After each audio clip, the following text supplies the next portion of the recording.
How long does it take you to go through your favorite game? Fans of speedruns can reach the final level in the shortest amount of time you could ever imagine. Also, they know how to use unusual tricks and secret features of the game. For example, the average time it takes to complete the legendary Half-Life 2 is between 9 and several tens of hours, but the world speedrun record of this game is only 41 minutes. Cool, isn't it?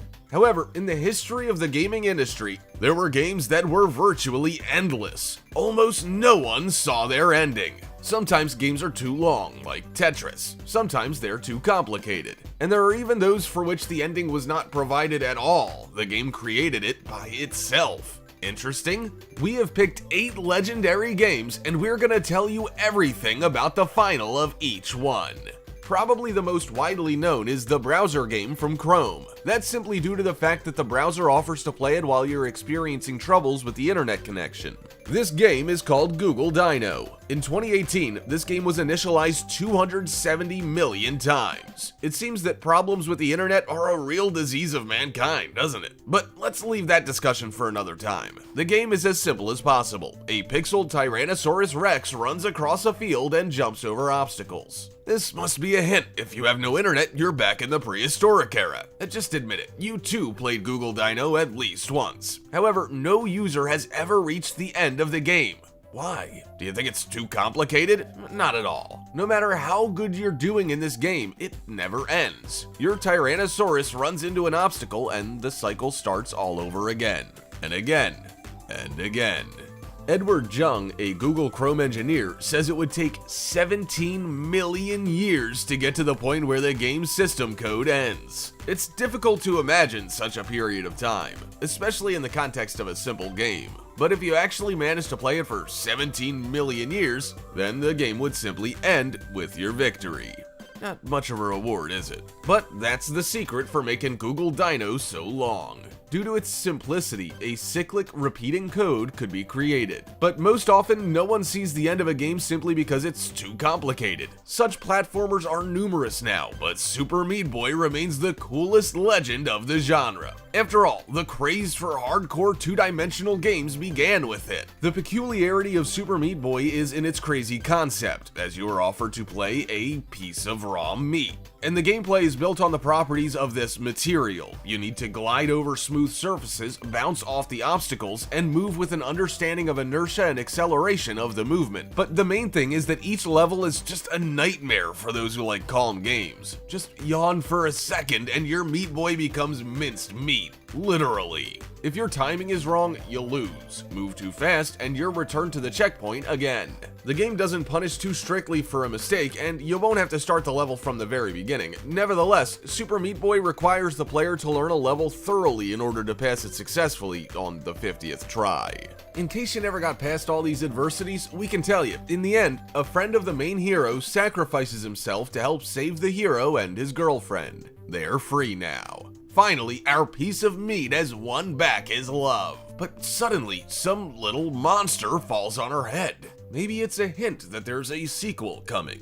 Anyway, after everything you've been through, such an ending doesn't sound like too much of a reward, does it? In general, the simpler the game seems to be in terms of visual design, the more difficult it can turn out to be to play it. A good example of this is the Darkwing Duck from Nintendo. This game is full of unpleasant surprises. For example, a stone may suddenly fall on your head. After all, strong enemies are one thing, but sudden obstacles that appear out of the blue are quite another. When you were a kid, did you like those cartoons about the Black Cloak, a superhero who looks like Batman but with a duck beak? To play this platformer and not break the gamepad out of frustration, you have to be a real fan. Because although the game only has 7 levels and 7 bosses, it's so difficult and unpredictable it can drive you crazy. Even its ending breaks the usual pattern. The Black Cloak rides his bike on a highway facing the dawn, a romantic moment, and suddenly a stone appears on an empty road unnoticed by our hero. Now, what do you think? Maybe the surprise factor is the very meaning of the game. But sometimes a game has an ending that neither the players and not even the developer is aware of. How is this possible? Well, an example is the legendary Pac-Man. This game from the Japanese developer Namco was released back in 1980 and quickly became very popular. Its rules are simple. There's a labyrinth in which dots are scattered. The player controls something like an emoticon that moves through the maze and eats the dots. At the same time, it must run away from the ghosts. At first, and then for quite some time, the game appears easy. The ghosts remain slow and predictable. But after level 21, the difficulty increases sharply. And not just because the ghosts get faster, they also develop their own behavior patterns. They chase the player using incomprehensible algorithms, and they seem to be driving our Smiley into a trap. This complexity led to the fact that the developers simply never developed an ending. They didn't think that anyone would ever reach a hypothetical denouement, and they were wrong. After all, Pac-Man had a bunch of fans. Some of them roamed this maze for hours, starting the game over and over again, and they found that at level 255, the game starts to glitch. It was not a trick from developers, but a system glitch which the most devoted fans learned about. The first half of level 256, the playing field is filled with weird numbers and ghosts that don't move. But even this part can be passed, and when it's done, the player is returned to the very first level, but the ghosts now move with maximum speed. If you cope with this test, the game just ends and starts from the beginning again.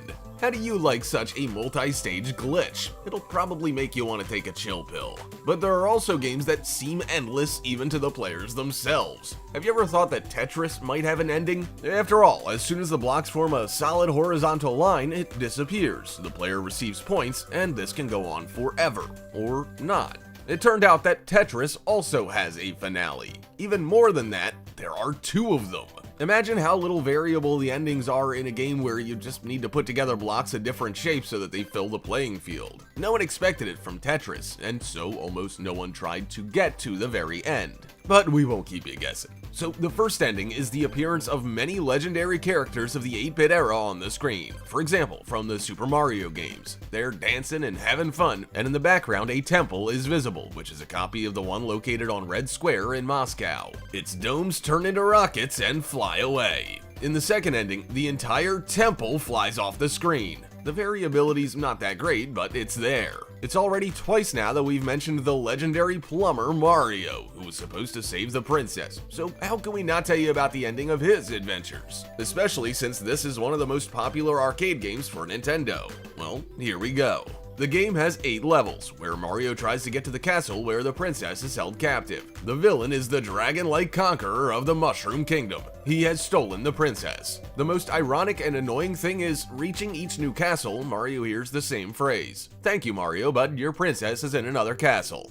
Can you imagine? Every time the same thing. And the complexity of the game increases drastically from one level to another. No wonder many people simply abandoned this game. But at the same time, the developer sold more than 40 million copies, so such sadism paid off pretty well, don't you think? But what does the end of the game look like? It's simple. After the 8th castle, Mario finally frees the princess and saves her, and she thanks him for it. It's just that by this time, almost all players had lost hope for such an ending, so very few had the patience to go so far. After all, upon passing 6 or 7 castles, you also thought that the game was endless, didn't you? But the fact is, if you study the game thoroughly and know exactly what awaits you in the end, it becomes very easy. After all, the world record for its speedrun is less than 5 minutes. However, in order to learn how to dodge all enemies and complete each level without a single mistake, you've really gotta love this game.